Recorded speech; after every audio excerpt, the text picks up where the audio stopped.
ఏంటి డాడీ పెద్దనాన్న ఇంత బాధపడుతున్నాడు? ఇన్నేళ్లలో నీకు పెద్దనాన్నతో ఎప్పుడు టైం స్పెండ్ చేయాలనిపించలేదా? ఎందుకు అనిపించదమ్మా? ఈ వర్క్ బిజీ సంపాదనలో పడి పెదనాన్నకి టైం ఇవ్వలేకపోయానమ్మా.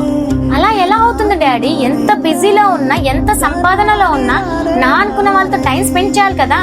చూడండి డాడీ, తెలివితేటలు ఉంటే వ్యాపారాలు చేసి డబ్బు సంపాదించొచ్చు, కానీ రక్త సంబంధాన్ని సంపాదించలేరు కదా. అది సరే డాడీ, మీకు ఇష్టం ఉన్నా లేకున్నా మన ఊరి సంబరాలు చూడ్డానికి, అంతేకాకుండా పెద్దనాన్న కళ్ళలో ఆనందం చూడ్డానికి నేను ఊరు బయలుదేరుతాను. ఏంటమ్మా అలా మాట్లాడుతున్నావు? ఒక్కదాని వెళ్ళి ఎలా ఉంటావు? పద్మ, తను మొండిదని తెలుసు కదా, వెళ్ళని.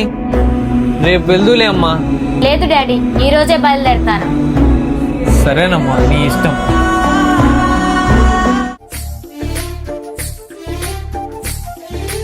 మమ్మీ డాడీ వెళ్ళొస్తాను. అవును పూజ, మర్చిపోయాను. మీ పెద్దమ్మ కొంచెం గయ్యాలి టైపు. కోపం ఎంత ఉందో ప్రేమ అంతే ఉంటుంది. నువ్వే కొంచెం అడ్జస్ట్ అవ్వాలి.